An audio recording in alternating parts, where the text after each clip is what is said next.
Reanudamos y lo hacemos como 2 meses más tarde de lo que teníamos previsto, porque teníamos la esperanza de que esta sala se vuelva a llenar de amigos y de cómplices que desde la creación del centro han llenado el Centro Coreográfico María Pajes de Fuenlabrada. Pero el bicho sigue en pie, o sea, el bicho sigue aquí y tenemos que continuar. Y continuamos de esta manera, que al fin y al cabo es nuestra manera de estar, llevar nuestra casa, nuestro hogar, a los hogares de las personas amantes de la danza y del arte, ¿no? Hoy reanudamos con algo que siempre desde el Centro Coreográfico María Pajes hemos llevado muy cerca, como en la carne, ¿no? Asociar danza con arte. Y yo no voy a explayarme porque ya los participantes, maravillosos amigos que nos acompañan esta tarde lo harán, pero sí voy a decir que para dignificar a la danza tenemos que reivindicar todos sus lenguajes, y el arte es uno de los lenguajes fundamentales de la danza en general y de la danza flamenca en particular. Os dejo con 6 maravillosos amigos, cómplices, pero 6 seres humanos y profundos conocedores del arte y de la danza. Gracias y hasta después. Bien, como ha dicho Larry, efectivamente, el bicho no se ha ido, el bicho sigue aquí, con todas las consecuencias, las terribles consecuencias que está teniendo a nivel económico, a nivel sanitario, a nivel humanitario, pero también a nivel cultural. Está toda Europa quejándose y todo el mundo pidiendo, por favor, que se abran los teatros, que se abran los museos, que se abran las salas de exposiciones. Pues quizás es un momento también para reflexionar nosotros y pensar que de las crisis siempre sale algo bueno. Así es que es el momento de replantear esa necesidad de cultura, que de repente, ese hambre de cultura que de repente sentimos todos, empezar a mirarla desde un punto de vista mucho más amplio, como una gran red. Y eso es precisamente lo que vamos a hacer aquí hoy. Vamos a acercar 2 extremos de esa cultura, de esa necesidad que siente el hombre para expresarse, que son la danza y la historia del arte. El arte más que la historia del arte. Y para eso pues tenemos aquí a 5 maravillosos exponentes de estos 2 mundos y con vuestro permiso os voy a ir presentando. Primero a nuestro decano, que es el señor don Pedro Moreno, diseñador de vestuario, perdón, y escenógrafo. Prácticamente no necesita ni presentación. Él es Premio Nacional de Teatro, el único diseñador de vestuario Premio Nacional de Teatro, medalla de oro de las artes escénicas, tiene 2 premios Goya, tiene premios Max, pero sobre todo hoy está aquí por haber diseñado probablemente algunos de los ballets más emblemáticos que se han hecho en la historia de España. Pongo por ejemplo Fuenteovejuna con Antonio Gades, o la Salomé de Carlos Saura, o el Romeo y Julieta de la compañía de ballet de Alicia Alonso, que es un mito dentro del mundo de la danza. Así es que yo le agradezco infinitamente que hoy esté con nosotros, porque vamos a aprender muchísimo con él. Tenemos también a Eva Yerbabuena, por supuesto, Premio Nacional de Danza, también medalla de oro al mérito de las Bellas Artes, coreógrafa y, sobre todo, investigadora de la danza flamenca. Tenemos hoy a 2 flamencas y, de hecho, nos centraremos mucho en la danza flamenca. Y, sobre todo, Eva es una persona con una cabeza muy bien amueblada. Está dándole vueltas constantemente, exactamente igual que María. Son el ejemplo de que la danza, y sobre todo la danza flamenca, no es un movimiento estático, está siempre en continua evolución, y hoy espero que os enseñe a todos en qué consiste esa evolución. Tenemos también a Miguel Ángel Cajigal, más conocido como el barroquista, que nos ha hecho el honor de venir desde Galicia. Es licenciado en Historia del Arte, museólogo y comunicador cultural. Es miembro del ICOMOS, del Consejo Internacional de Monumentos y Sitios, donde forma parte del Comité de Espacios de Religión y Ritual como miembro experto y representante español, pero sobre todo es un grandísimo divulgador. Él ha traído como un imán, como una llama a las polillas, ha traído a mucha gente al mundo del arte y al mundo de la cultura y está obligando a todo el mundo a preguntarse y a replantearse ciertas verdades que parecen inamovibles y de repente no lo eran tanto. Tenemos también a Cipriano García Hidalgo. Él es licenciado en Historia del Arte, también diploma de Estudios Avanzados por la Universidad Complutense, subdirector de Investigar, que es un blog cultural dedicado a Historia del Arte, premiado como el mejor blog cultural este año, y es especialista en arte cortesano de la Edad Moderna, es compañero mío de tema. Por supuesto, otro grandísimo divulgador, que además no solamente escribe él y Gloria, la directora, sino que dan oportunidad a mucha gente para poder acercar la historia del arte al gran público en general. Y, por supuesto, tenemos a María Pajes, que es nuestra anfitriona, que yo le doy las gracias por haberme invitado. Premio Nacional de Danza, medalla de oro al Mérito de las Bellas Artes y, sobre todo, yo siempre lo diré, María es la intelectual del flamenco. Yo nunca pensé que escucharía a una bailaora recitar a Kiko Lozano. Es de estas cosas con las que te enamoras de una mujer, y yo estoy absolutamente enamorada de esta mujer, porque es una enseñanza detrás de otra. Solo hay que ver la evolución de sus espectáculos para ver cómo ha crecido, cómo ha investigado, cómo está desnudándose en cada espectáculo. Y sobre todo la gran relación y el gran vínculo que ella establece entre su trabajo y la historia del arte, y el arte en mayúsculas.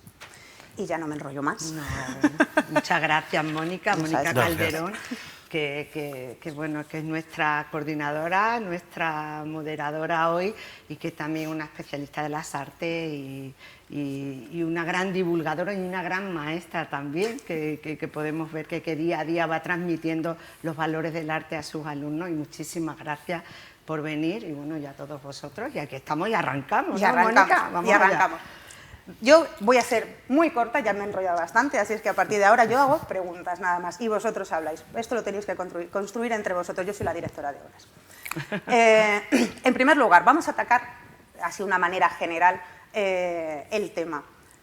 El arte, o sea, la cultura con mayúsculas, como una red enorme, en la que cada nudo es una manifestación de esa expresión del hombre. Literatura, poesía, música, danza, arte. ¿Por qué parece que el arte y la danza están absolutamente alejados, cuando en realidad han bebido el uno del otro durante toda la historia? O sea, la tradición de danza dentro del desarrollo del género humano es consustancial al ser humano, o sea, necesita expresarse y se expresa a través de la danza. ¿Por qué parecen tan alejados? ¿Somos conscientes a día de hoy de la enorme relación que sí que existe? Le voy a preguntar primero a Eva, para que abra fuego. Yo, a ver, voy a hablar desde lo más personal, desde una opinión muy mía, desde un desconocimiento grandísimo, pero yo siento que la danza, sobre todo el flamenco, es como la más dolida en este tema. O sea, es como la más desconectada de todo lo demás. Yo creo que, sinceramente, cuando hablamos de Gades, es cuando realmente Gades, Mario Maya. Yo tenía 16 años la primera vez que yo vi El Amargo en el Generalife de Mario Maya, y a mí se me abrió una puerta de luz grandísima, porque ahí fue cuando yo me di cuenta el vínculo entre el flamenco y el teatro, la música, el vestuario, la luz, o sea, la regiduría, o sea, todo ese mundo que era desconocido. Y cuando digo la más dolida es porque desde los inicios, cuando tu madre decide, que es mi caso, te vamos a llevar a una escuela para que empieces a aprender, nadie te explica esto. esto. O sea, te empiezan a enseñar pasos, pues vamos a empezar a aprender una soleá o una seguirilla o una bulería o unos tangos, pero nadie en paralelo te va explicando todas las posibilidades, todo el abanico que hay para enriquecer lo que tú empiezas a aprender allí. Eso yo, a nivel personal, yo no lo he vivido. ¿Tiene que ser un aprendizaje personal? Totalmente, es personal. Es muy diferente a la danza clásica. O sea, la danza clásica es parte, es una obligación, es un estudio. Yo he estado en la escuela, EGB, música, la flauta. O sea, yo no sabía ni que existía una guitarra de flamenco. O sea, ¿por qué el flamenco no forma parte de nuestra historia? Que lo es. O sea, vendemos el flamenco como algo muy nuestro, algo que es único, que todo el mundo imita, que es de este país, es algo... Eso es súper interesante, no o sea, porque al final no vamos a hablar de nada. eso, de por qué el flamenco se considera una subcultura, pero eso lo vamos a dejar para el final. ¿Qué peso tiene el arte? El arte concreto, las artes visuales dentro de tus espectáculos. ¿Lo tienes en cuenta? ¿Es una fuente de inspiración? Por supuesto, desde un cuadro, un libro, una frase, un edificio, no sé, una cotidianidad. Tú vas andando y hay un momento, todo eso es necesario. La danza es una esponja. Es imprescindible. Si no, entonces cuando tú te subes a un escenario, ¿qué compartes con el público? O sea, habrá público que quiera entender, habrá público que quiera sentir. Ojalá que, o sea, lo bueno es que se sienta y se entienda, pero si tenemos que hacer una balanza, yo prefiero que sientan, sí. Luego que se preocupen de entender, pero esa iniciativa la tiene que crear el propio artista como intérprete, ajá, con un todo. O sea, que cuando se abre el telón, la vista sea la escenografía, el vestuario, todo eso es enriquecer, no te quita nada. Efectivamente. No hay que tener miedo de y desde el otro punto de vista, o sea, desde el otro lado, ¿cómo se ve, Cipriano? Desde el otro lado, yo creo que la sensación que yo siempre he tenido es que nos han enseñado fogonazos dentro de la historia de la cultura, la historia de las mentalidades, y que está en que tú quieras construir un edificio con esos fogonazos y quieras buscar las relaciones donde sí que las encuentras, pero si te quedas en el fogonazo, digamos que no ves el edificio, solo ves una parte. Y creo que con la danza se ve o se ha visto perjudicada porque se nos habla más de literatura en la formación de historia del arte, me refiero. Se nos habla más de literatura y de música, por ejemplo, y con la música consustancialmente viene la danza desde el principio. Y, por ejemplo, la importancia que puede tener la danza y los gestos de las manos para las composiciones artísticas, o el lenguaje de manos, el lenguaje de miradas, la posición, las coreografías, no se nos explican así. Se nos da más importancia casi a una composición musical que a una composición de danza. Y de repente es cuando alguien te cambia el foco y, ¿no?, una pregunta de esas incómodas como las que nos suele hacer Miguel Ángel y nos coloca en el otro lado, te hace reflexionar que a lo mejor tienes que tener en consideración esto que no lo has tenido hasta el momento. Y al final buscar formación por tu cuenta, exactamente igual que una coreografía. Exacto, y buscar formación, sí. ¿Y qué opina Pedro Moreno? Anda. Bueno, para mí no hay duda, es que para mí la danza es arte, la danza tiene su musa entre todas las artes, y yo creo que es algo, siempre hemos tenido ese concepto un tanto errático de que el arte es pintura, escultura, un poquito de literatura, luego la música. Pero claro, la danza es como el complemento de todo eso. La danza es pintura, la danza es escultura, la danza es todo, es música. Entonces, sobre todo es movimiento, es expresión. Y el resto del arte es también expresión. Se trata de expresar. Nosotros, yo digo siempre que en nuestro mundo nosotros no hacemos edificios, no hacemos nada. Algunos se pintan cuadros que perduran o hacen esculturas. Pero nosotros yo creo que lo que vendemos son emociones. Un poco humo.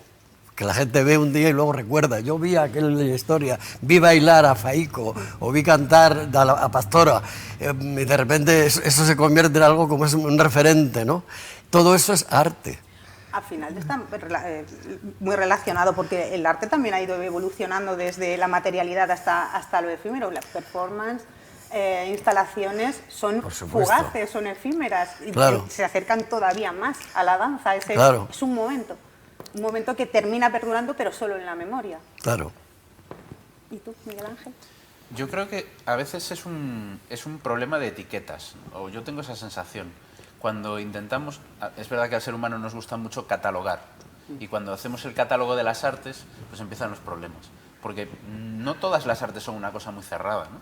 Por ejemplo, ¿qué hacen los pintores? Pues los pintores también hacen figurines, o los han hecho durante muchísimo tiempo, y hoy precisamente por la mañana, que aparte estaba en el Museo Thyssen, que es un museo que a mí me encanta, y hablábamos de una cosa que a mí me parece muy interesante, como por ejemplo en la cultura española entendemos que un museo de bellas artes es un museo de pintura y escultura.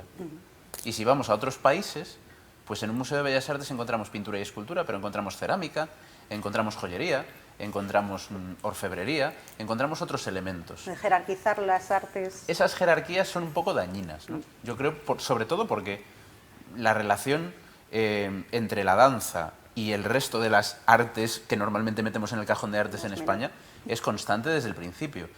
Pero yo creo que ese cliché ya procede incluso del máximo origen, ¿no? Por ejemplo, en los grandes nombres de la historia del arte, Leonardo, por poner un ejemplo.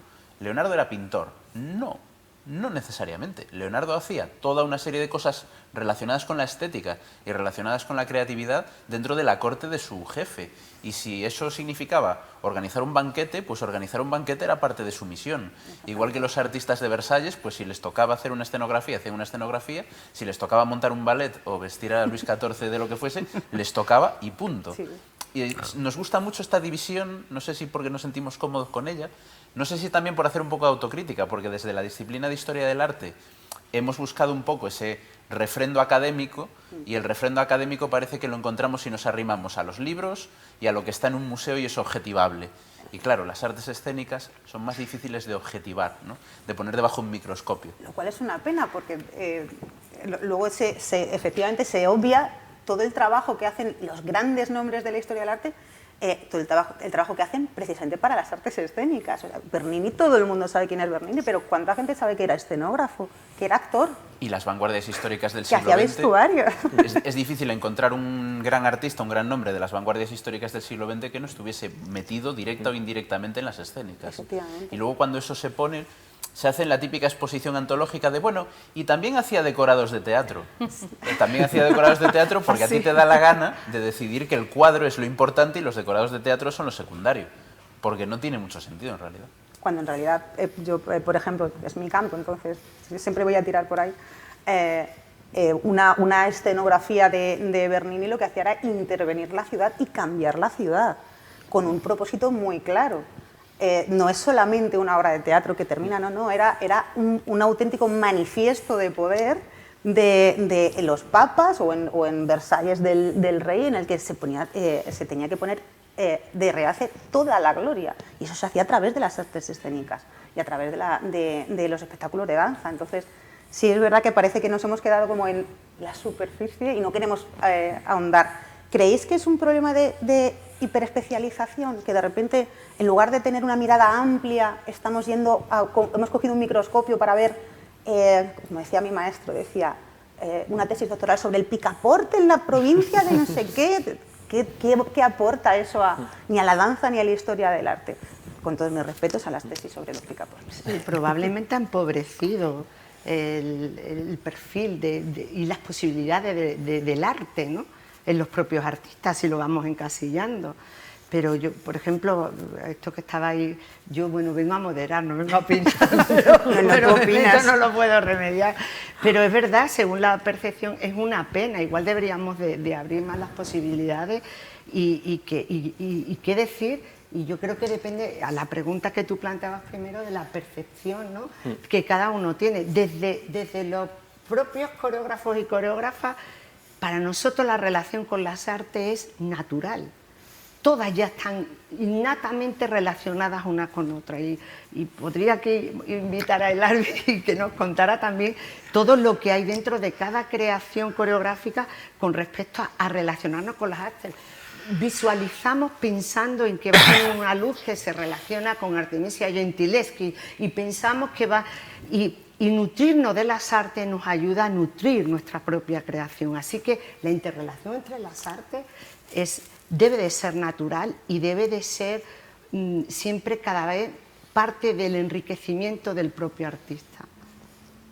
Hay un arte que se nos ha olvidado, fundamental, y además que hay que excusarse, que es la fotografía, que se nos ha olvidado. Y yo, un poco al aire de esto, me viene una figura indiscutible, fantástica, que es Fortuny, Mariano Fortuny. Mariano Fortuny, hijo del pintor, de una familia de pintores, pinta en su juventud todo lo que le apetece, lo hace todo bien, copia, improvisa, hace cosas geniales y de repente se harta y quiere ir más allá. Y de repente se convierte en... diseña trajes, copia el auriga de Delfos y inventa ese traje maravilloso, que es el Delfos famoso, que está ahora mismo en todas las subastas de arte, y eso es... inventa un estilo que es el que yo defiendo siempre en la historia del diseño del vestuario, que es la atemporalidad. O sea, lo bello no pasa de moda, lo bello es eterno. La belleza es una cuestión de apreciación de formas, de color, de volumen, de armonía en el fondo, ¿no? La búsqueda de la belleza. Entonces, Fortuny no para ahí. Fortuny de repente hace fotografías. Es el único fotógrafo, yo creo que es el único que hace que se hunde la torre del campanile de la plaza de San Marcos de Venecia y lo fotografía. Luego hace escenografías. En una especie de, un poco fue como un antecedente de la Barraca, que hace escenografías en un camión enorme, que hace una escenografía para óperas de Wagner en las que pone elementos recortados detrás, pictóricos, para hacer proyecciones. Colabora con un diseñador famosísimo, ahí no como figurista, un español también se llama Caramba, que él le proporciona los tejidos. Entonces lo que hace es estampar sobre el terciopelo los tejidos asiáticos, ¿no? Inventa un estilo, o sea, es un personaje completísimo que realmente abarca un montón de facetas del arte. Y es un personaje increíble, es un personaje realmente que la gente últimamente lo conoce sobre todo más que nada por los trajes, porque los trajes han salido en todas partes, todo el mundo que quería ser alguien se ponía tengo un Fortuny, ¿no?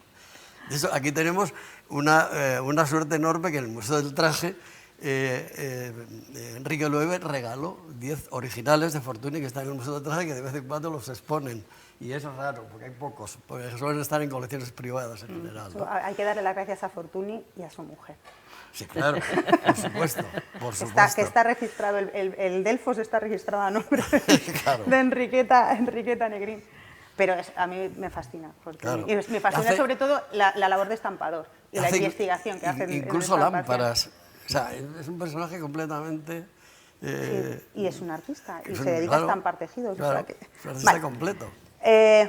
Cambiamos, bueno, no cambiamos, investigamos un poquito más y nos vamos a meter, yo quiero preguntaros sobre qué herramientas comunes creéis que hay o sea, que usa tanto un coreógrafo. Yo quiero referirme siempre a coreógrafos porque al final son creadores. Entonces, si en arte hablamos de creadores, en danza hablamos de creadores. Y es un trabajo, no solo es un trabajo ni físico ni estético, es un trabajo intelectual, y yo es lo que quiero dignificar, el trabajo intelectual del coreógrafo. ¿Qué herramientas comunes usa un artista? Me da igual, coreógrafo, pintor, escultor, lo que queráis. Yo os apunto unas cuantas que son las que se me ocurren a mí, pero espero que a vosotros os ocurran más. Por ejemplo, el uso de la narratividad. Los grandes ballets del romanticismo del siglo XIX, con un libreto y una historia al lado de la pintura que te está contando otra historia, la necesidad de contar algo, la evolución hacia la ausencia de narratividad, es decir, empiezan a prescindir de todo lo que no se considere absolutamente imprescindible para el arte. Ese desarrollo va en paralelo en historia del arte y en danza, Su andanza termina en Pina Bausch y en danza contemporánea, en el expresionismo alemán, y en arte va hacia la abstracción. Y es un camino paralelo en el que parece que nos damos la espalda, como si no lo estuviéramos recorriendo juntos, y se recorre juntos. Es una cosa súper curiosa. La composición, por ejemplo, no deja de ser una coreografía. Una composición, tanto en escultura como en pintura, en fotografía, son coreografías. O sea, y toman débitos unos de otros. ¿Cómo se interviene el espacio? Por ejemplo, en escultura, arquitectura, si lo consideramos arte, yo lo considero arte, cómo se interviene el espacio, cómo se cambia el aire alrededor. La puesta en escena, la materialidad, el diseño de vestuario o de escenografías no deja de ser trasladado al arte, no deja de ser dibujo, perspectiva, volumen, color. Es exactamente lo mismo, es darle cuerpo, darle materia a la danza. Y luego lo último es, y el mismo proceso de investigación constante que vive el arte, lo vive la danza. Ellas dos son dos perfectos ejemplos de cómo hay que estar siempre encima, cómo no hay que conformarse con, bueno, una soleá, una seguidilla, una farruca y ahí me quedo. No, es que es un constante devenir en la historia de la danza. ¿Cómo lo veis vosotros? ¿Qué encontráis otros? ¿Qué os parece? ¿Quién quiere empezar? Ahora os doy libertad. Yo, como soy muy barroco, yo me quedo con el espacio, es decir, el espacio y la luz, ¿no? como herramientas primarias de cualquier cuestión creativa que tú necesites. En este caso, menos la música, que necesita de otras cosas, aunque el espacio también es importante. Pero un cliché que siempre y que se puede encontrar en prácticamente cualquier manual de historia del arte cuando se habla de la ciudad barroca es la idea teatral de la ciudad barroca. Y a mí siempre me da mucha rabia que se lanza esa idea y se queda ahí. Somos, la ciudad barroca es muy teatral. Vale, explícame ahora la ciudad barroca como un teatro. Sí, es muy teatral. Vale, profundiza. Y nunca llegamos a profundizar, ¿no? Es un poco homeopático lo que hacemos, en el fondo.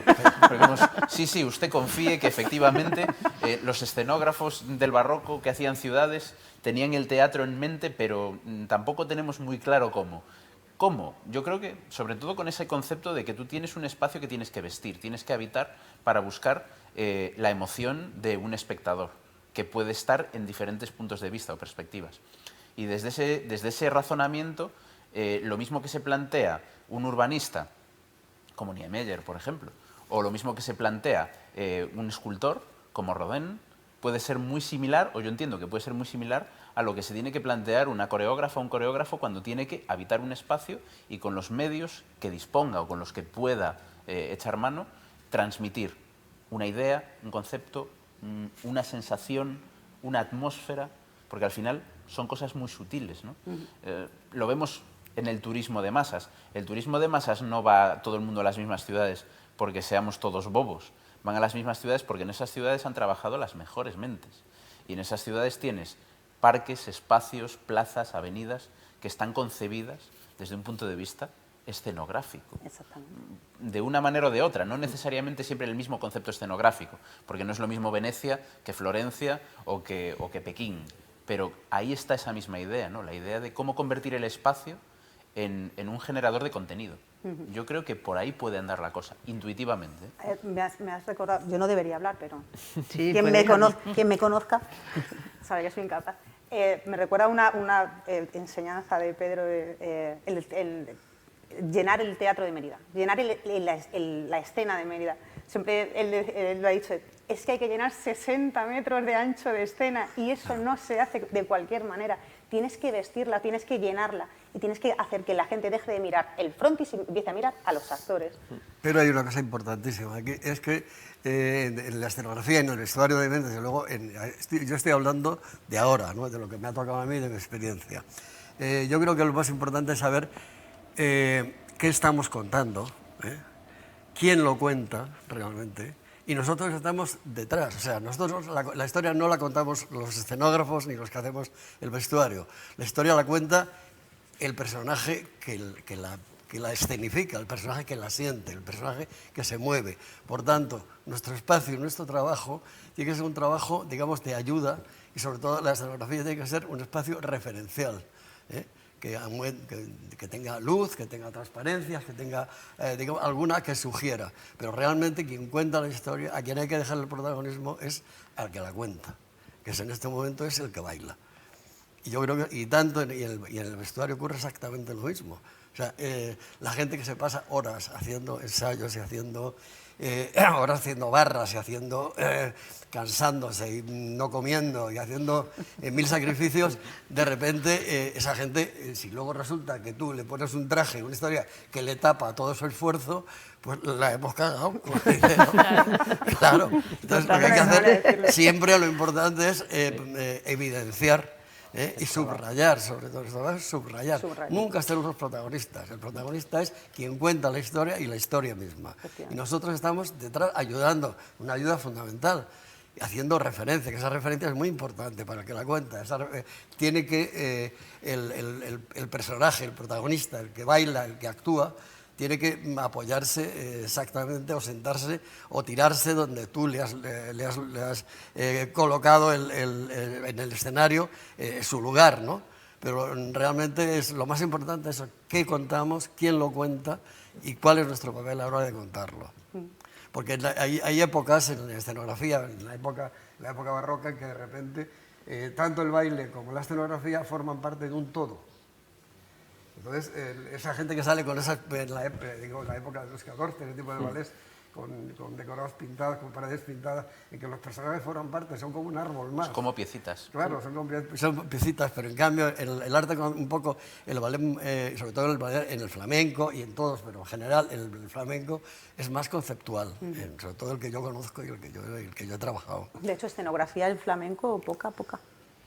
Bueno, sí se han hecho, claro que sí. Pero la tendencia es hacia la limpieza visual, por lo menos lo que yo veo últimamente. Yo creo que eso podríamos hablar, porque ¿a qué Claro. se debe eso? Si son más a luz. cuestiones económicas Claro. o a cuestiones Hay de todo. espaciales, pero realmente creo que ahora como se piensa, y si no Eva, como se piensa una creación coreográfica es con todos esos elementos, considerando que la danza y que la coreografía es una creación de creadores, donde todo se suma y donde todo tiene que encajar perfectamente y que todo se tiene que complementar y que todo se tiene que favorecer.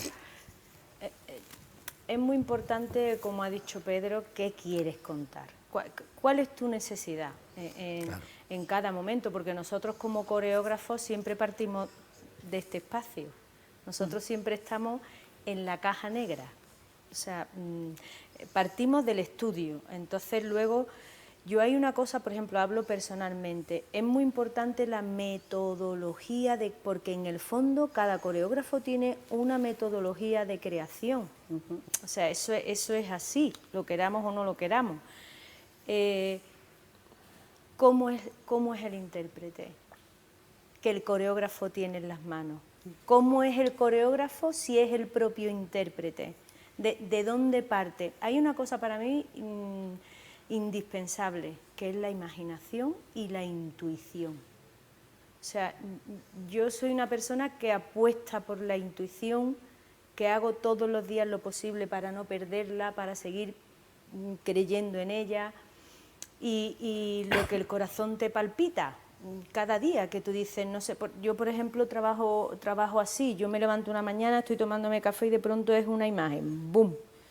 Y si desaparece, es que no es nada, es una referencia, pero si esa imagen está continuamente martilleándome la cabeza, digo, bueno, me voy al estudio porque aquí hay algo que yo tengo que desarrollar. Entonces, sí es verdad que tú ya vas pensando, bueno, pues esta coreografía cuando la estás creando, no puedo llevar este tipo de tejido, no necesito volúmenes, necesito algo más sobrio, brillo, mate, tú ya vas como...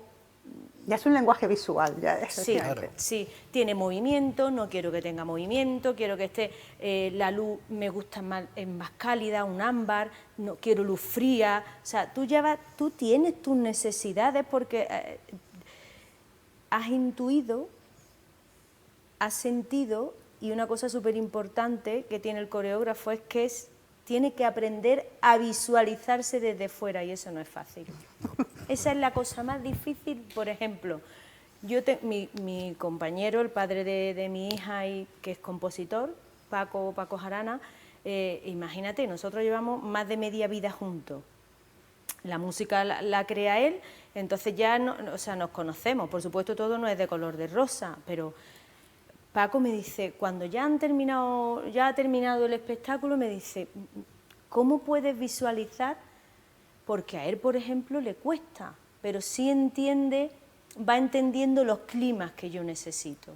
Y eso es un trabajo, es tremendo. No es, claro, ahora tú hablas quizá que con Paco casi que es con el último que yo hablo, porque yo considero que todo lo que intuyo y todo lo que siento, él ya lo intuye y ya lo siente. Y no es así. O sea, mira, soy el padre de tu hija, como contigo, vivo contigo, pero hasta ahí no llego. Tu cabeza no vive todavía. Entonces te sientas a hablar con él, pero él ya te va viendo a diario. Él ya sabe cómo tú estás, de lo que hablas, te escucha hablar por teléfono, con el dramaturgo, si hay director de escena, con el director de escena, tengo estas necesidades, pero es súper importante, por supuesto, todo el equipo que es necesario, porque todo es necesario, aquí no eso de que somos bailadores, coreógrafos y yo a un escenario no necesito, no, aquí todo y más hoy en día es necesario y lo ha sido siempre. Es que parece que ahora esta generación estamos descubriendo, eso es incierto, o sea, esto ha existido a lo largo de la historia. Yo tengo una cosa muy clara, el movimiento es lo más primitivo. O sea, si es que nosotros, para poder entrar en el vientre de la madre, ya nos estamos moviendo. O sea, es antes que nada. Y eso lo tenemos que tener. Tenemos que tener conciencia de lo importante que es la intuición. El visualizar desde fuera, porque tú te tienes que poner como la persona que se va a sentar a ver tu espectáculo en un patio de butaca. Lo importante, y ahí vas a ver todo, lo importante que es la luz, lo importante que es el vestuario, la música, todo es un global, todo es un global. Y sobre todo, ir creyendo, ir teniendo confianza, ir creando un equipo. O sea, de vez en cuando tú dices, necesito enriquecerme, además tú lo notas, tú lo necesitas, necesito enriquecerme de otra persona, pues, sea en el diseño de vestuario, sea en la dirección, necesito otra historia, porque es la única manera que uno tiene de seguir creciendo. Pero confianza y fe en que en el flamenco no se va a perder la pureza, ni tú vas a dejar de bailar y vas a ser menos flamenca por enriquecer el mensaje que tú quieres contar. Es que no hay otra forma de enriquecer, sino rodearte de gente que sabe más que tú, que tiene más años que tú y más trayectoria en esto y que puede que ese mensaje que tú quieras desarrollar sea maravilloso. Me ha encantado la idea de proyectarte desde fuera de escena, me pareció es que maravilloso. Es muy importante, mira, maravilloso. Además, es más, cuando una persona es capaz de salir a escena y sin hacer nada, contar, sobra todo. Sobra todo, pero eso, por desgracia, es la cosa más difícil y más complicada del mundo. ¿Me vais a permitir que al hilo de tu pregunta, unir dos cosas que han comentado ellos, Miguel Ángel, sobre el espacio y la luz, y tú sobre la idea de las imágenes? Yo creo que al final algo que nos une en los procesos a todo el arte es que somos creadores de imágenes. Realmente Siempre. En coreografía, cuando tú dices que mi intuición me hace verlo así, crea ya una imagen, y lo que estás tratando todo el tiempo es de ir formando ese conjunto de imágenes para esa imagen que luego al final el espectador es el que la confirma. Pero el arte es eso, estamos coincidiendo en los procesos, en lo que son las diferentes bellas artes, entre las que está la danza y la arquitectura, la creación de imágenes. Eso tenemos en común, yo creo, todas las artes. Y escenográficamente yo quiero decir algo, porque, lo tengo que decir, no es que en el flamenco no haya habido grandes coreografías. Mira, la primera vez que yo empecé a investigar a Rafael de Córdoba, y digo Córdoba de Argentina, o sea, la forma escénica de colocar a los músicos y de... O sea, yo cuando digo, Dios mío, este señor era un señor adelantado a su tiempo. Pero como él, puedo decirte qué es lo que nos pasa a los flamencos. No es que no tengamos idea, es que estamos imposibilitados totalmente, porque no tenemos un teatro con una residencia que nos coste todo lo que tenemos aquí. Ya. O sea, es que es imposible. Yo te puedo hablar del año 2002, de un espectáculo que me dirigió Hansel Ceresa, La voz del silencio, que técnicamente era brutal, pero es que eso era imposible de viajar con toda técnica vista, un cilindro con agua, bueno, aquello tenía de todo técnicamente. Lo que pasa que es verdad que a nosotros nos es imposible, pues todo te lo tienes que imaginar. Tú estás en un estudio y tú te imaginas, bueno, aquí pasa esto, aquí está colgado esto, aquí, que luego cuando vas al teatro y pasa, tú dices, ¿hízose el milagro? Porque es continuamente imaginándote lo que puede llegar a ser. O sea, no existe un teatro para el flamenco donde podamos tener residencias, pero no lo que hoy entendemos como residencia de te dejo un estudio. Estudio ya tengo y si no lo alquilo. No, yo quiero una residencia con gente que realice la escenografía que yo tengo en mi cabeza o que el diseñador de escenografía tiene en la cabeza. Y el diseñador de luces, es que es imposible. Los técnicos, qué importante. Hombre, Son las manos. es que sin luz, voz, es que no existimos. Efectivamente. Y te has referido a una cosa muy importante, que es esa maldita y maravillosa palabra que es la intuición. Y siempre hay esa especie de lucha entre intuición y razón, qué puede más en qué momento, ¿no? A quién hay que hacer más caso, ¿no? Y realmente yo creo que las mejores creaciones son siempre las que realmente han ganado a la razón. La que la intuición realmente ha ido más allá y ha ido a lo imposible, a lo irracional, pero a lo que de repente toca, ¿no? Yo creo que la mayoría de los artistas tenemos esa, o sea, se trabaja la intuición. O sea, tú estás en el estudio y tú dices, esto creo que es, y de pronto, desde aquí hasta aquí, se te eriza todo y tú dices, esto vale, esto es. A eso le llamo yo intuir. Y esos pequeños mensajes que de pronto tú te levantas una mañana y te acuerdas de algo y de pronto, o de alguien, y ese alguien hace pi y te llama y tú dices, no puede ser. O sea, todo se va hilando, ¿no? ¿Esto cómo es, Dios mío? O sea, yo soy una persona que creo en eso y seguiré creyendo, vamos. Por supuesto. Quiero escucharla.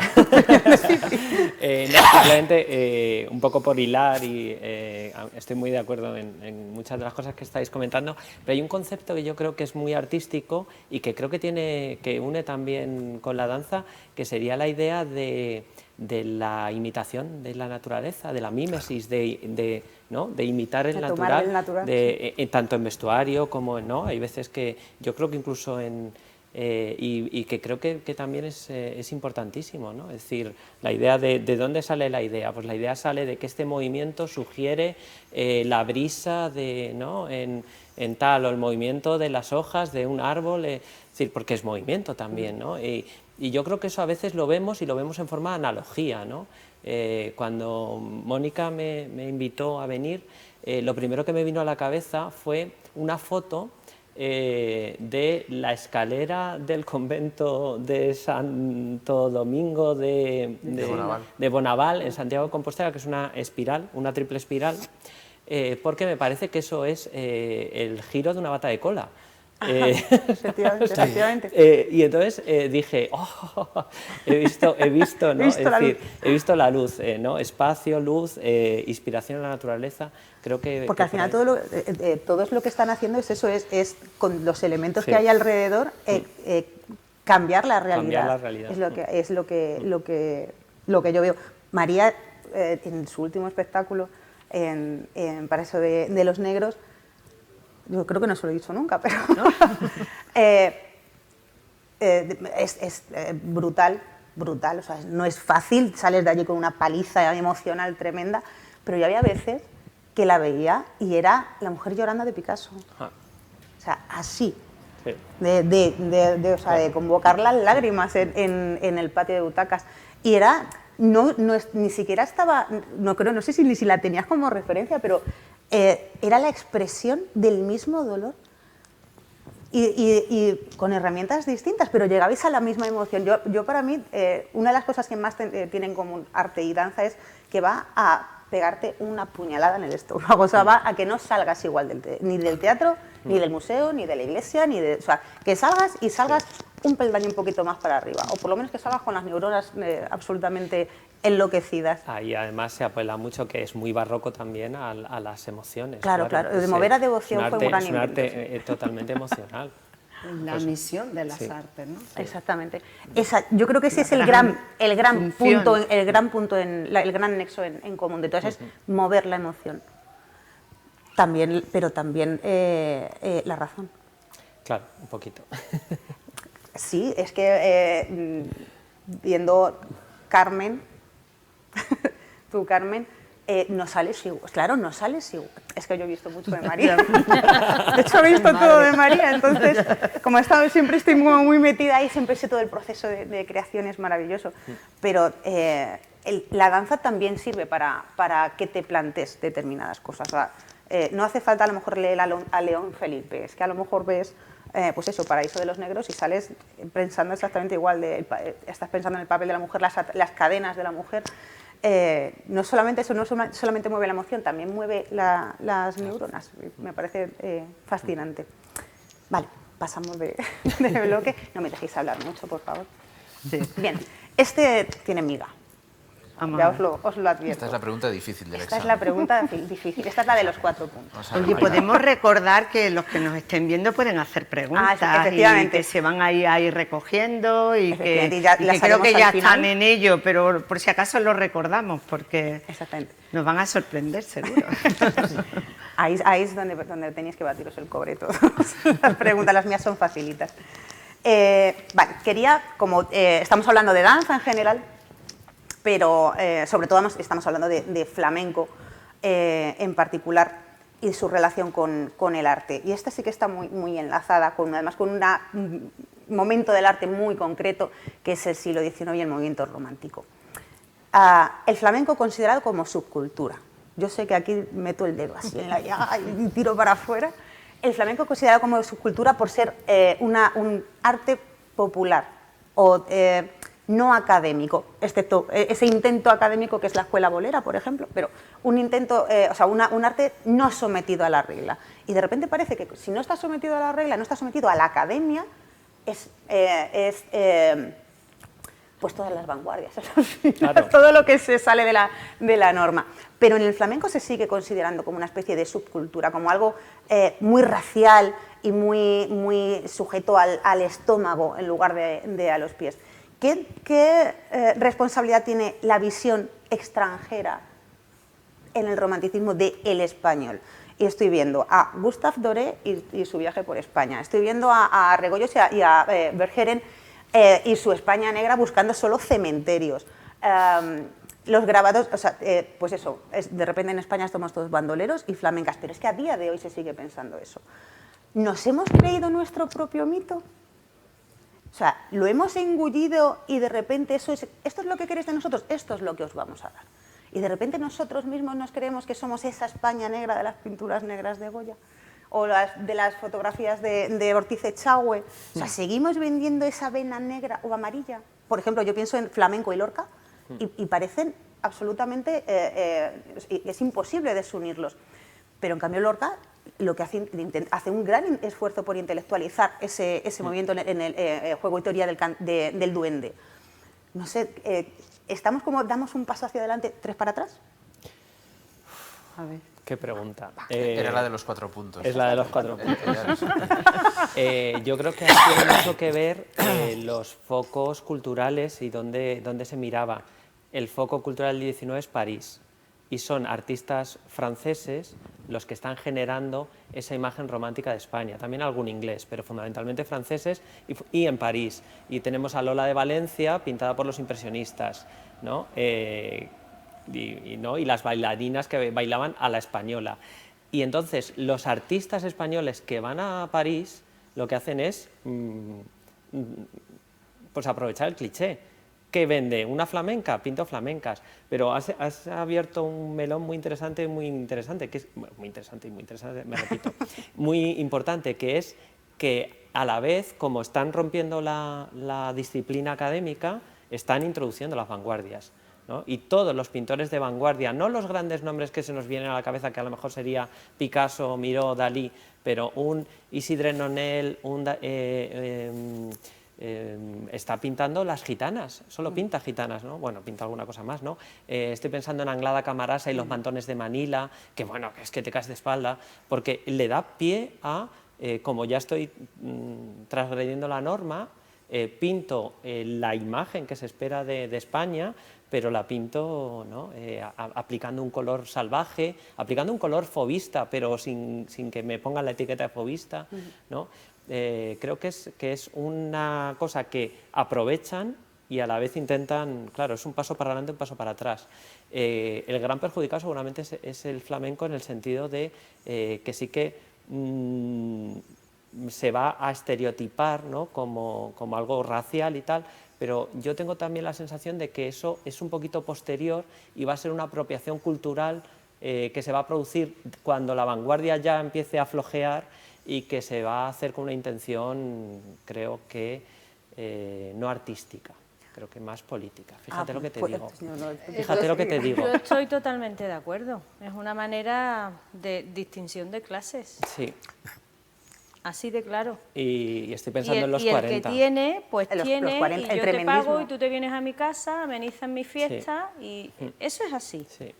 Ahora, a día de hoy, que todavía sigue existiendo esto, desgraciadamente, porque otra cosa es que una persona que tenga millones por castigo, pero que no tiene por qué ser más culta que nadie, ni mejor persona que nadie, te quiera invitar a tu casa, tú aceptes, y si tienes ganas,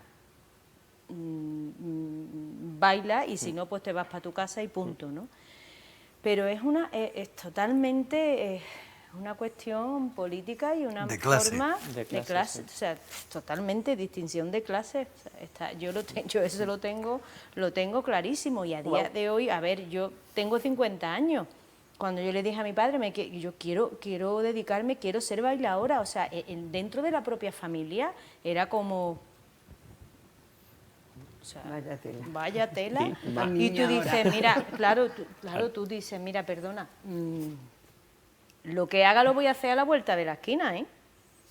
O sea, tenga carrera de Derecho, tenga carrera o no la tenga, porque yo decidí dejar los estudios en octavo, vamos, terminé el EGB y dije que no, que necesitaba horas para seguir investigando y trabajando en lo mío, y a eso me he dedicado, ¿no? Pero el tener una carrera, sobre todo si es una carrera comprada, ficticia, o sea, la has pagado, no la has trabajado,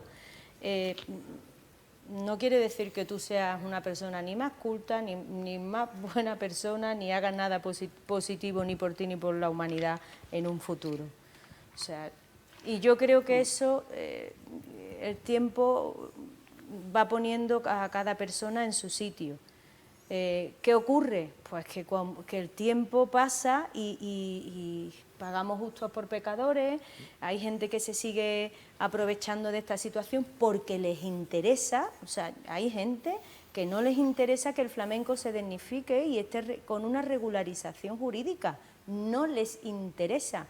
O sea, y hay una resistencia a reconocer el flamenco como arte es y el nivel que tiene. Exacto. Ellos saben que flamenco es marca España.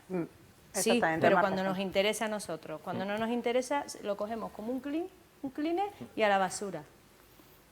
No. Sí, no sé por qué hay una especie de idea absurda, de relación mental absurda entre flamenco y baja cultura, cuando en realidad el flamenco es un mundo complejísimo. Yo muchas veces tiro la toalla, yo no entiendo los palos, te sabes 4 y ya está. Pero tiene unas raíces tan profundas y luego es tan variado, tan complejo. Yo os invito de verdad a Pero, saber cómo ¿y es no ese mundo? creéis también que O sea, hay un escalón que es muy difícil de superar y es donde nacen las diferentes artes? Es decir, el ballet clásico nace en la corte de Luis XIV, con lo cual tiene ya Claro, mucho ganado. tiene O sea, pedigrí, imagínate. tiene crea, pedigrí. crea una academia ya. Totalmente. El flamenco Es de nace noble en cuna. espacios marginales Sí. y ese escalón es muy difícil de superar. Y la has mencionado tú, es una cuestión política Sí. también, y una cuestión sociopolítica, es decir, no interesa. Por lo que sea, o por razones de clase, no interesa. Y ese escalón es muy difícil de superar. Pero hay otra cosa también que tú has dicho muy interesante con respecto a los tópicos, y es que nos los acabamos de creer. Claro. Es que somos nosotros los y que el lo flamenco vendemos. es el sur, que es otra cuestión también Sí. que tenemos. El sur siempre es el sur y el norte es el norte. Y esos escalones son como difíciles de superar.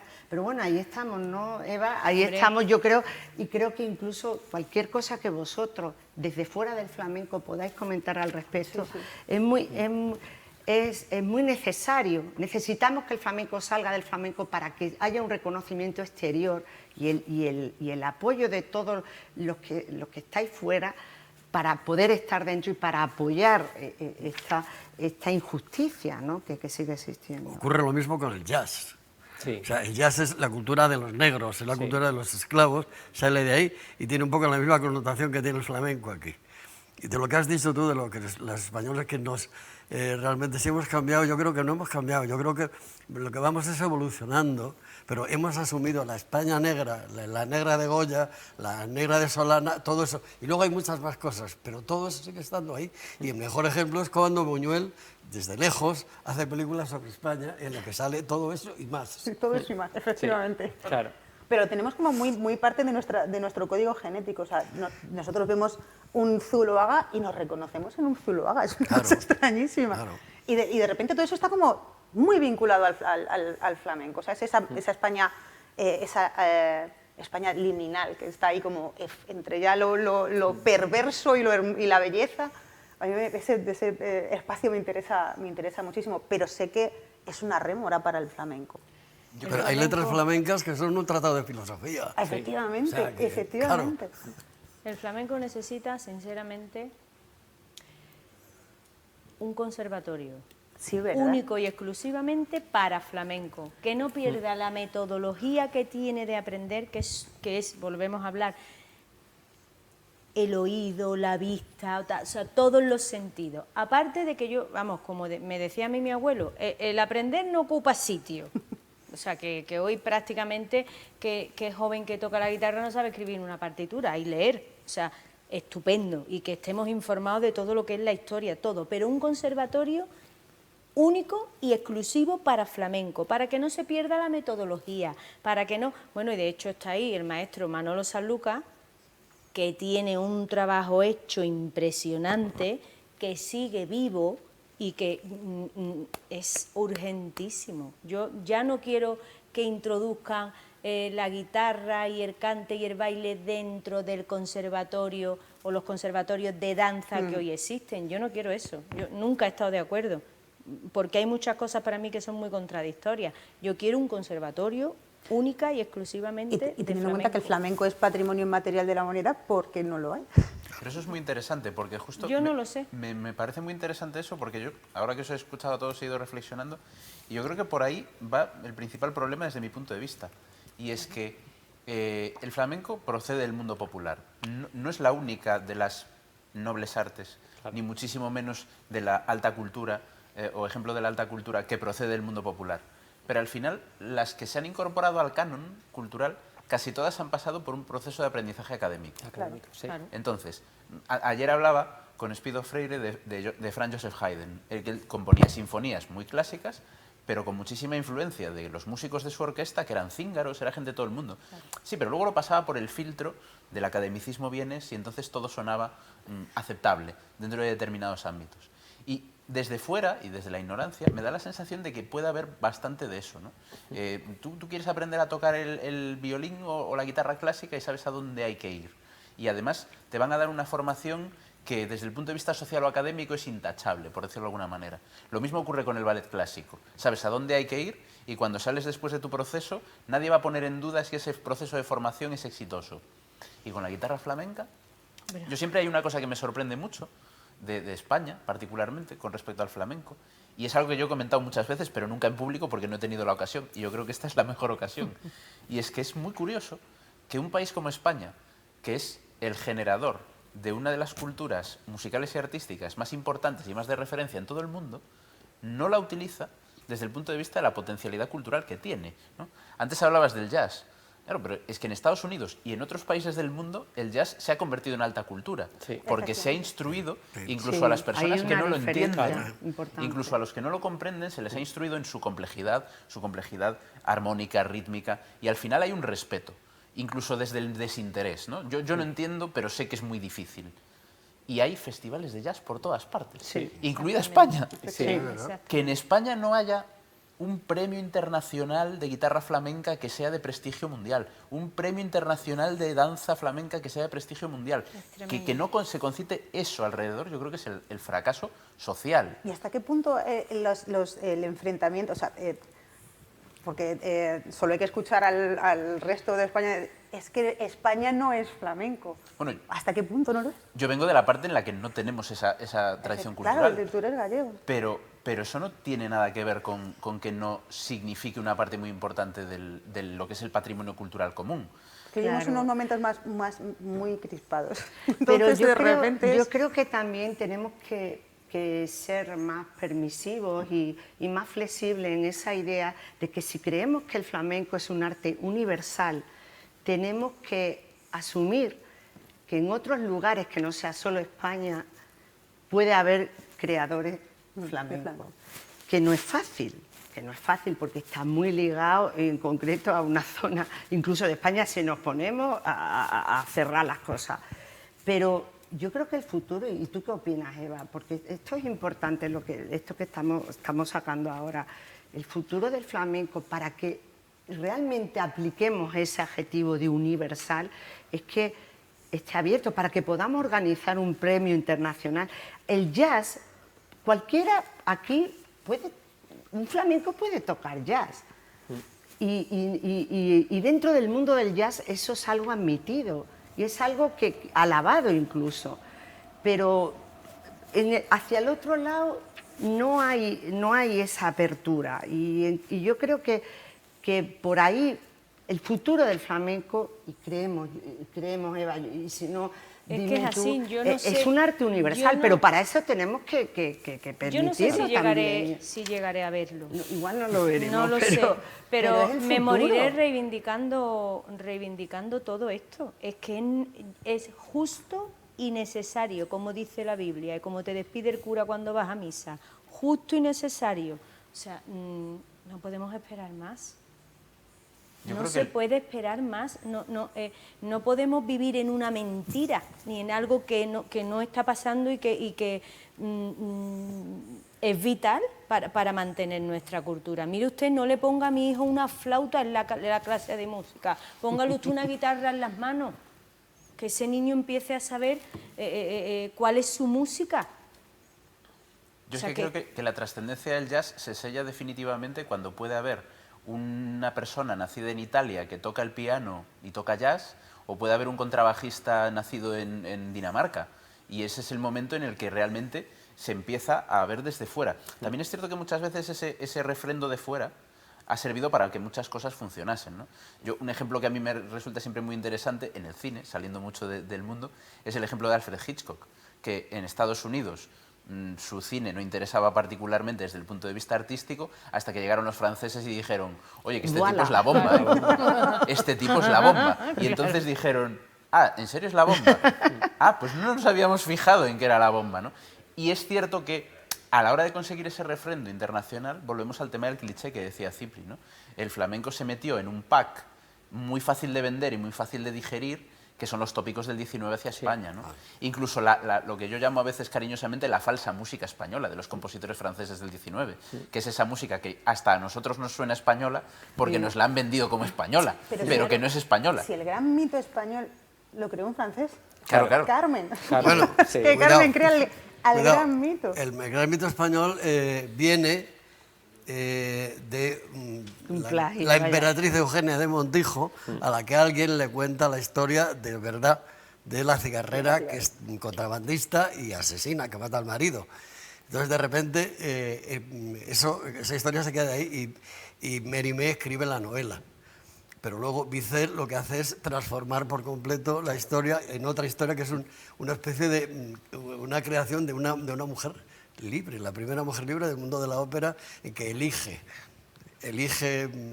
vivir o morir por su voluntad. Ella elige lo que quiere y punto.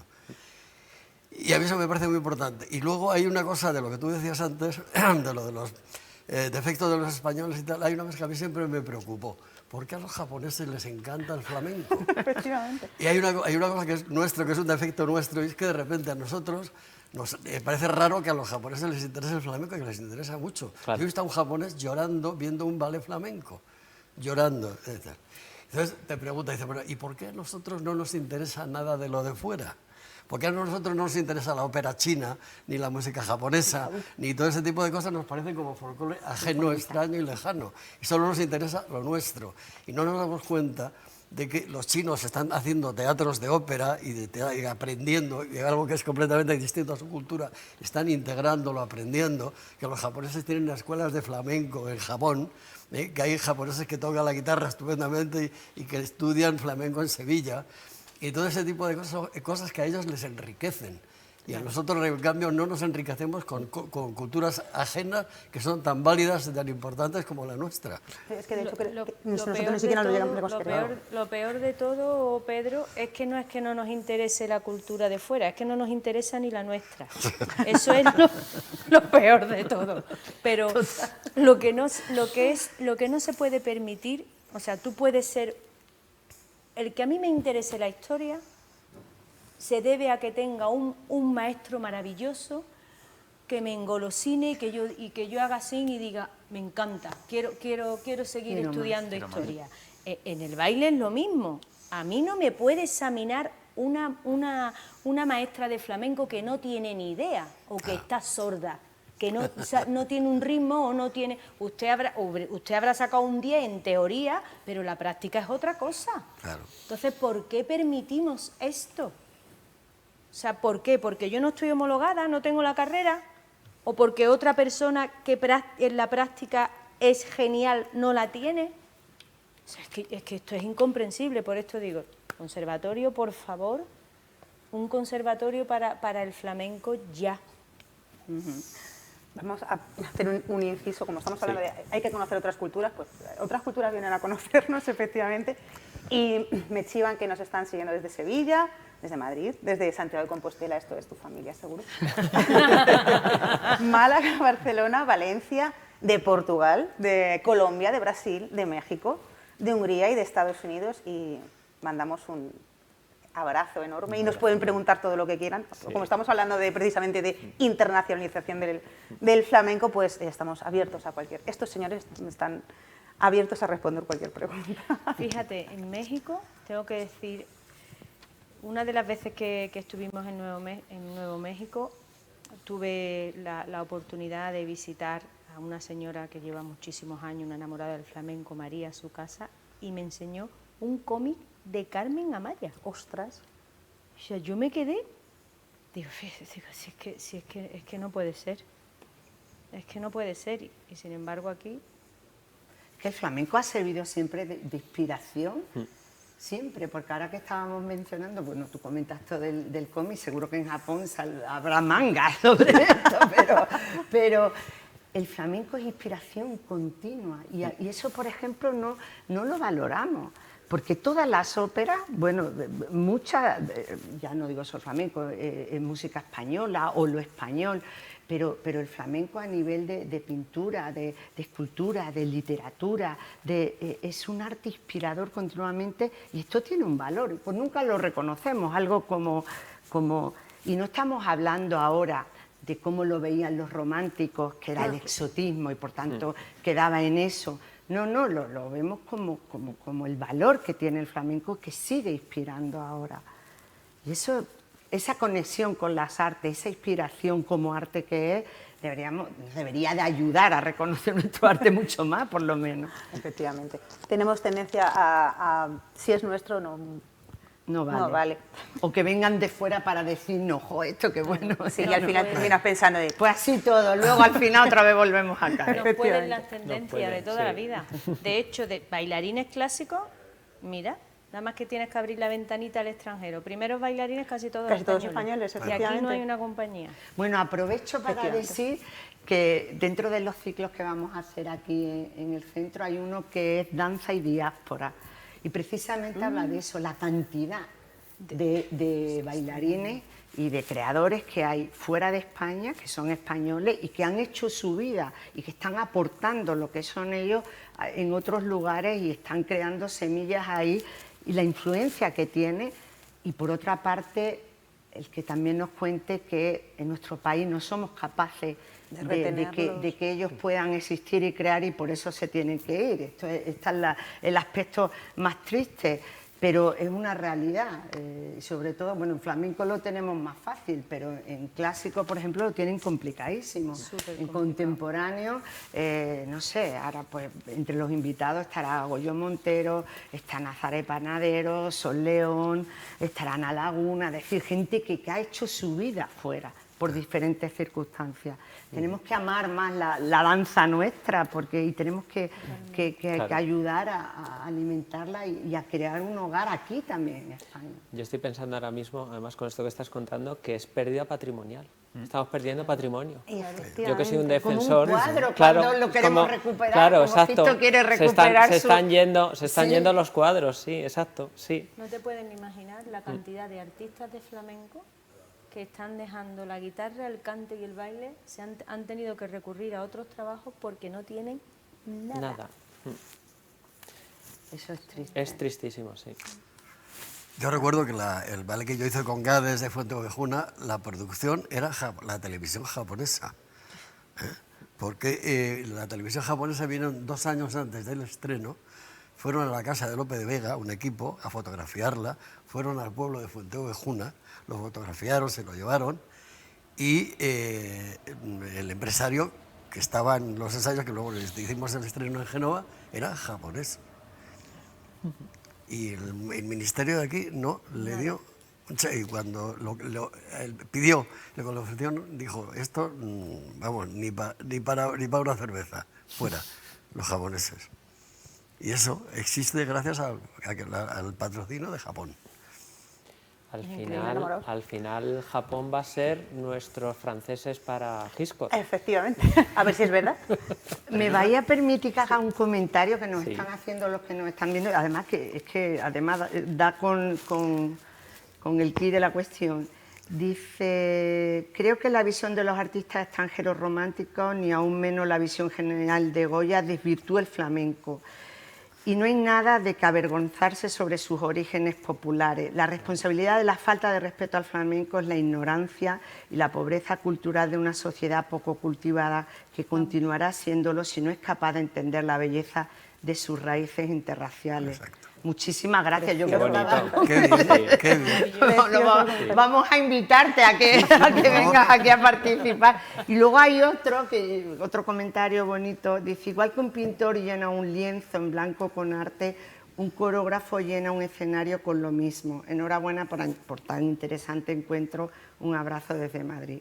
Bueno, muchísimas gracias. Yo creo que estos comentarios enriquecen nuestro encuentro. Muchísimas gracias. Yo voy a introducir ya la última. Venga, porque vamos a por ella. Vale, ya para terminar. Empezábamos hablando de esa red cultural en la que cada manifestación de esa cultura es un nudo de esa red y cómo la danza y el arte parece que están en los extremos. ¿Qué ideas se os ocurren para volver a integrar la danza y ponerla a la misma altura, a la misma dignidad que la poesía, que la música, que la literatura, que la pintura? Porque parece que la danza siempre está como fuera, sobre todo la danza flamenca. O sea, ideas. Estoy pensando en el Museo del Prado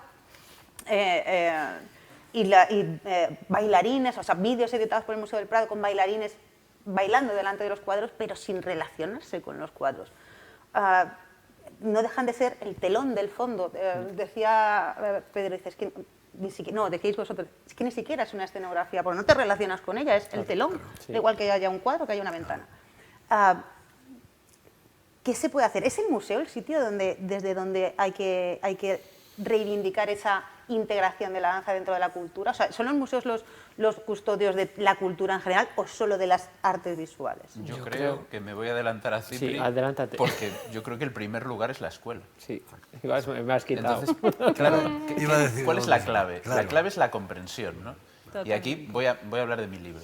Quiero decir, no solo es educación, es conocimiento, comunicación, divulgación. En general, cuando alguien entiende algo, tiende a valorarlo mejor, ¿no? Y a demandarlo. Y sobre todo cuando alguien entiende los méritos que hay detrás de ese algo. Eso requiere de un proceso que no tiene ni que ser doloroso, ni que tiene que ser de sufrimiento, ni nada parecido, sino significa que se te abran los ojos a algo en lo que no reparabas, ¿no?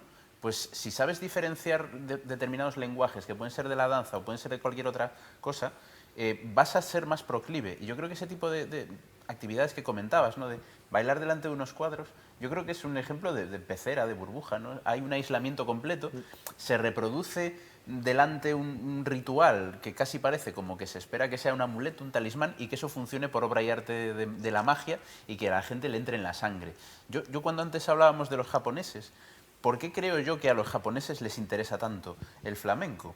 Aparte de porque, bueno, en Japón, como parte de su cultura, hay un proceso muy interesante de mirada hacia Occidente durante todo el siglo XX. Sí. Porque en Japón también mira mucho hacia el propio arte clásico, hacia las vanguardias, hacia la música clásica, lo que nosotros llamamos en Europa la música clásica. Pero yo creo que para ellos hay una barrera conceptual que no existe.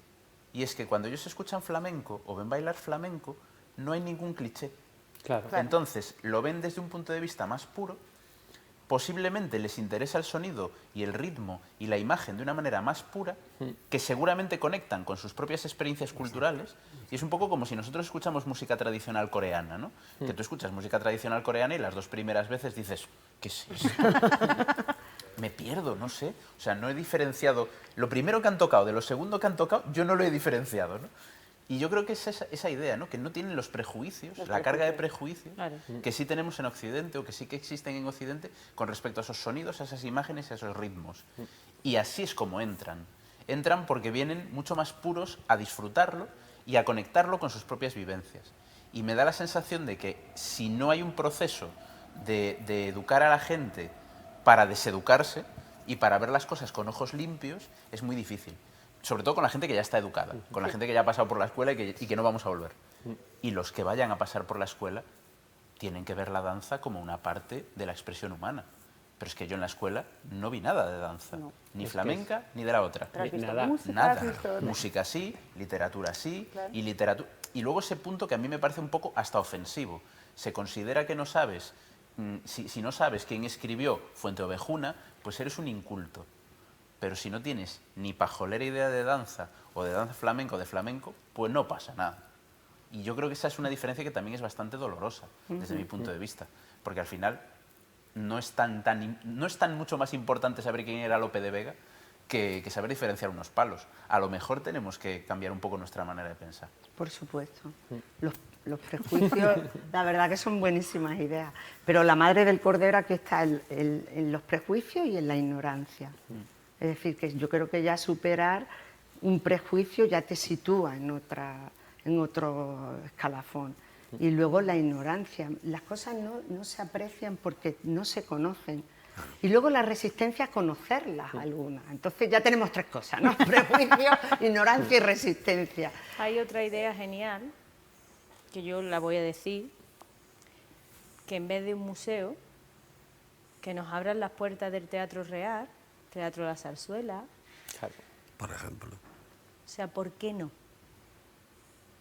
¿Por qué el flamenco no puede estar en un teatro real, ni en un teatro de la zarzuela, ni en ningún no hay, bueno, ni en Madrid, ¿Por qué crees tú? Dilo, mójate, mójate. Volvemos a lo mismo de siempre. Parece que es que nosotros somos, o sea, distinción no, aquí es la creen de la creen y aquí ustedes sois. A mí me hace mucha gracia cuando yo voy a bailar al Teatro Real. No, mire usted no va a bailar al Teatro Real, usted va a bailar a la cochera donde aparca el director del Teatro Real, que le han puesto un tablaíto y aquí y a usted lo conforman diciendo que usted va a un espacio que hay dentro del Teatro Real. No. Pero te refieres al tablao que hay. Al tablao que hay. Real, Vamos a ver, parece, a lo mejor no quiero ofender a nadie, pero es que yo me siento ofendida. ¿Por qué no se...? Y si se abre el Teatro Real, te lo dan en agosto, cuando no hay nadie, y tú te buscas la vida. Y para tener el Teatro de la Zarzuela, bueno, quien dice ese teatro me da igual, cualquier teatro de Madrid que tengamos posibilidad de que la persona que venga de fuera o nosotros mismos, programación de flamenco. Es que no existe, pero no aquí. En Andalucía, nada tampoco. Bienal de Sevilla, cada 2 años, Teatro Villamarta, que Isamay, yo de verdad le doy la enhorabuena porque está a piñón fijo todos los años con su festival de flamenco. Desde luego, y poco más. ¿Y qué pasa con los teatros públicos? ¿Por qué no hay una programación? Además, tú vas a los teatros públicos, pides por favor, necesito 4 o 5 días y te hablan con un desprecio que es imperdonable. Yo no tengo días. Si quieres traer flamenco, te vas a la Junta y hablas para que te metan dentro del ciclo Flamenco Viene del Sur. Y tú te quedas con la cara a cuadros, que no sabes si prenderle fuego a esa persona o yo no sé qué hacer, pero es que de verdad es una impotencia, o sea, y luego tú te vas defendiendo. Yo, pase lo que pase, lo defenderé siempre porque además lo adoro, le tengo un amor incondicional porque a mí me ha ayudado a sentirme realizada en muchísimos aspectos, y cuando digo esto me refiero al flamenco como arte y como medio de lenguaje. Lo seguiré defendiendo como algo nuestro, nato, que es adorado en el mundo entero y es imitado, y no nos queremos enterar aquí. O sea, y la idea, que empiecen a programar en los teatros públicos y, por favor, ¿por qué no en el Teatro Real? O sea, es que claro, es algo que llevamos reclamando años. Es que ni te escuchan, es que tú mandas información y correo, o sea, como si no hubieran mandado nada. O sea, es pero tremendo. Entonces también unimos otra cosa más, aparte de los prejuicios, la ignorancia, la resistencia, la voluntad. La voluntad. Política, la voluntad. Soy la voluntad. A ver, es que justo. Venga, ayúdanos a... Claro, exacto. Estábamos hablando antes de la educación. No sería tan difícil meter dentro de... Los temarios son muy complicados, ¿no? Yo me dedico a la enseñanza secundaria, además, soy profe.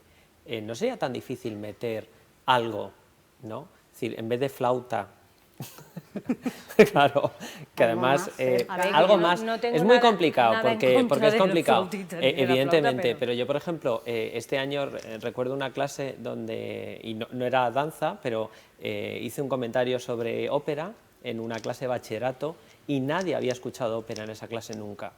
Y entonces dije, bueno, paro la clase, os voy a poner a Verdi, vais a escuchar un aria de Verdi y luego seguimos, porque creo que necesitáis escuchar a Verdi una vez en vuestra vida. Lo mismo no lo escucháis nunca más, pero tenéis que escuchar a Verdi una vez en vuestra vida y a lo mejor se podría hacer lo mismo. Tienes que ver un palo de flamenco y te voy a poner un vídeo que hay muchísimos en internet, en YouTube, donde vas a ver cómo se mueve un no sé qué, y se podría hacer, y se podría hacer además en ese sentido. Mira, es que necesitas ver esto, pero no porque venga con mi asignatura, no, es que lo necesitas para vivir.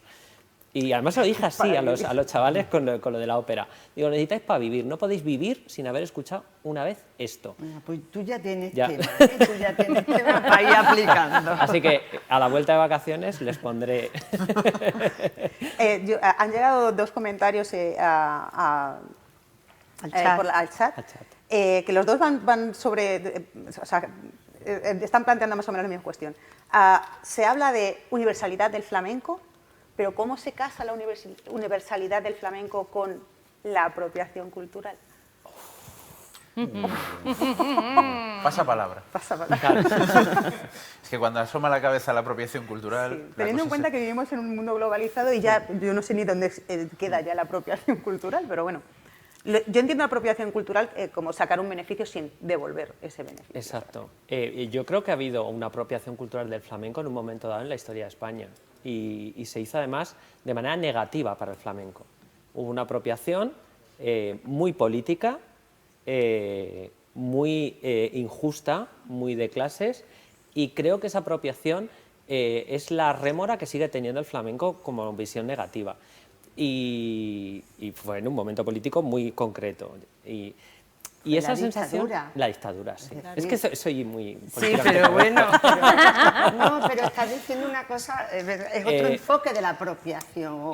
Una de las cosas que yo hago, yo soy profesor de historia y a mí me encanta contextualizar. Y cuando estás explicando una época, me encanta enseñarles imágenes de la época.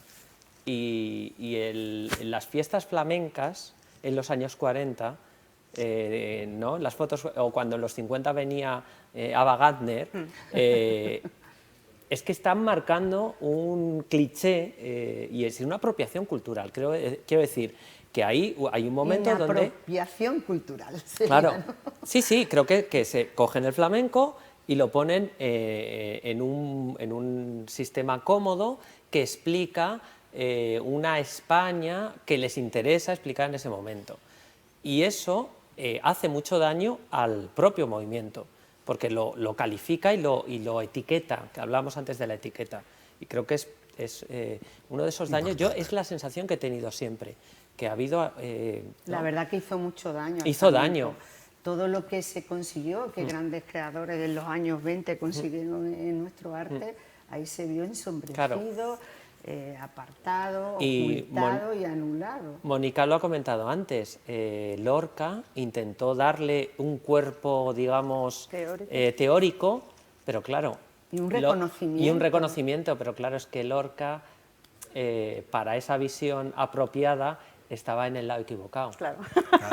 Bueno, realmente lo pagó. Claro. Pero si Claro. salimos más para allá, Con pues yo su creo que es vida. a lo que se referían es, si de repente empiezan a abrirse, o sea, se empieza a enseñar flamenco Fuera. en Japón, en Sí. Pero Canadá. ya se hace. Pero ¿cómo se llevaría eso? O sea, porque nosotros somos muy de guardar lo nuestro también y no compartirlo. De repente estaríamos vendiendo lo de las esencias, es que nosotros somos muy de esencias. ¿Lo aceptaríamos? O sea, ¿el mundo flamenco lo aceptaría? ¿O lo pondría siempre como, bueno, es una caricatura del flamenco? Vamos a ver. Tenemos Si 4 nosotros minutos. decimos que el Digo más. flamenco son sentimientos Claro. y es algo visceral y pasional, ¿qué pasa? ¿Que los japoneses no tienen pasión, ni sienten, ni padecen? Claro. Pero un japonés, un mexicano, A ver, lo que pasa es que sí es verdad que nosotros, tú dices, flamenco o flamenca, y automáticamente tú lo que ves es una cabeza de pelo negra, de onda, con los caracoles, las peinas, los trajes de Claro, luego a lo mejor ves la cara de una japonesa y te choca, pero es por la cantidad de años que tú ya tienes esa imagen. Sí, ese estereotipo. Pero yo te puedo decir que hay gente de Israel, de Japón, que técnicamente son brutales. Pero bailando. que también que son artistas. como Y artistas. con el tiempo, Como es lo artista. que trataba antes de decir. Yo creo que tenemos que asumir que eso es así, que En puede Japón ser así hay, y debe ser hay así. una asociación que tiene 30 y tantos mil socios, que ya se escriben los zapateados en partituras, o sea, cuidado, que no es un año ni dos. O sea, que hay esperanza. Hay esperanzas. Nos tenemos que despedir ya, porque yo ¿Ya? pensaba que no nos íbamos a hacer tanto, pero hay que seguir. Hacemos otra, no pasa nada. Pues me invitáis, organizamos más. Me ha parecido súper interesante. Creo que yo he aprendido mucho, por lo menos yo escuchándonos me ha parecido fascinante. Me ha gustado mucho la idea de introducir el flamenco dentro de la educación. Ese es su sitio y ese es su espacio. Romper moldes, no considerar que es apropiación cultural, sino compartir, es ser generoso con lo nuestro y aceptar que puedan asumirlo los demás y conocerlo los demás. Y no sé vosotros, pero yo he estado encantada de estar con todos. Y por favor, Mónica, un inciso. Cuéntame. Que no empiece por la universidad. No, que empiece que desde empiece primaria. Efectivamente. Aquí es muy bien. Oye, voy a hacer este comentario porque yo creo que viene muy al hilo a Rasha de California. Dice, la primera vez que vi anunciado flamenco en el Teatro Real como aficionada a la ópera, me sentí jubilosa, para luego quedarme de piedra cuando entré y me mandaron a la cochera. Indignante. Bueno, yo creo que esta reivindicación es muy potente, gracias Rasha, y yo creo que hemos dicho cosas aquí y sobre todo a mí me ha gustado una cosa muchísimo, y es que estos señores que venían aquí, porque Pedro ya es de los nuestros, nos vamos con la idea de que sois de los nuestros, es decir, que yo creo que crear esa red y que al fin y al cabo el motivo de este encuentro, ¿no, Mónica?, que era danza y arte. Levantar la vista y ver la red desde arriba, que es yo creo que ya hemos interesante. hecho red y yo creo que la red siempre ha estado, simplemente es que nos acerquemos un poquito más. Sí. Pues nada, muchísimas gracias. gracias a todos. Gracias. Gracias Elarbi por Gracias. estar aquí dirigiendo el centro y ahí al pie del cañón.